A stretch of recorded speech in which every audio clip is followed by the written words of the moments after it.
time to rethink the future of work. We have spent the vast majority of the past decade to reason about ways to improve remote working. We have created the word smart work to make it all sound cooler. We have argued and discussed the impact of artificial intelligence and machine learning on the jobs of the future. All these discussions have been wiped away just like that in the wake of the COVID-19 pandemic. How is work going to change is one of the big questions that COVID-19 has made us ask ourselves. Joining us live now via Skype is Hilma Mote, a workers specialist at the International Labour Organization based in Geneva, to help us answer that and some other questions. A very good evening to you, Hilma, and thank you so much for joining us. Good evening, Jonas, and thank you so much for inviting me. Much obliged. Firstly, how has the labour market been impacted in general by COVID-19? I think it's very clear that this is probably the first time in history, or at least in most of us lifetime that a crisis like this has impacted so many sectors of the economy, and almost no sector of the economy has been spared. Jobs have been lost at a very unprecedented rate in human history. The International Labour Organization estimates that only in the first 3 months of this year, 25 million jobs have been lost across sectors and across countries. And of course, by the end of June, it is estimated that another 100,000 or 200 million jobs will be lost in addition to the already predicted 25 million in the first 3 months. And this prediction already came way before the crisis has hit Africa, which already has very vulnerable socioeconomic systems, which basically means that the impact on the continent and in our own country, Namibia in particular, will be quite drastic. Talk to us about the impact on labour relations and working arrangements. And in particular, I'd like for you to touch on the 8-hour workday. I mean, there are people who are working from home now who don't necessarily have to come in from 8 to 5.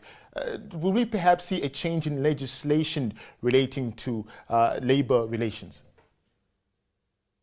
I think that's a good question, but it's also very clear that the crisis has made us reflect on the labour laws and the institutions which we have now, and asking whether they are fit for purpose, and whether they are really fit for where the future of work is taking us.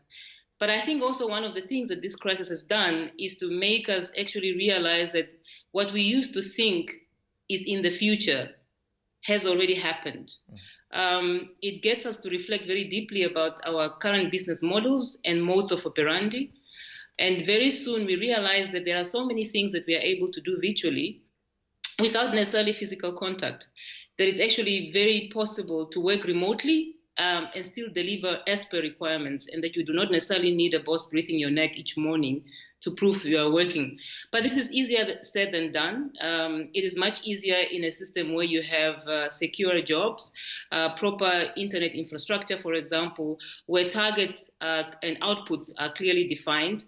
And it becomes very difficult in a context where you have up to almost 60% of people relying on the informal economy for survival.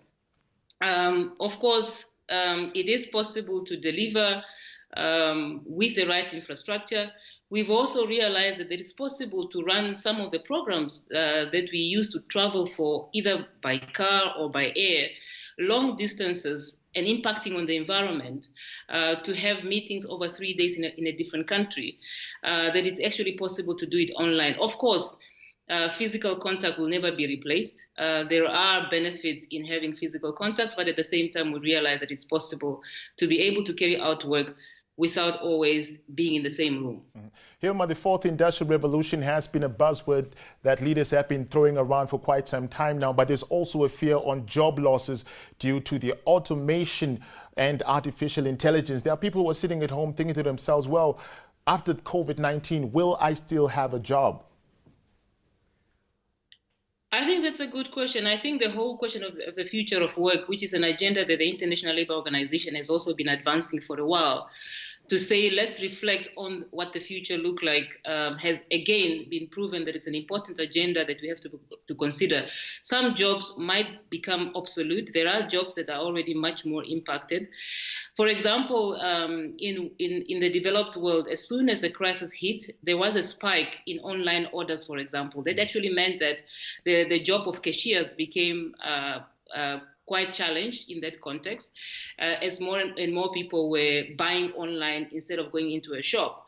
But we also have, we know that with automation, there is a possibility, and artificial intelligence in particular, there is a possibility that some jobs will be replaced by machines, that even driving, for example, with more cars becoming automated, we might find a situation where there are demands for fewer drivers than what we have.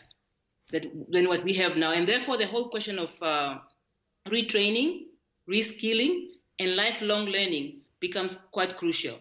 Mm-hmm. Hilma, thank you so much for your time. Unfortunately, we've run out, but thank you once again.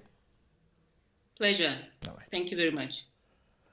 That was Hilma Mote, a worker specialist at the International Labour Organization based in Geneva, talking to us about COVID-19 and the impact it will have on the future of work. If you're just tuning in, you're watching the news.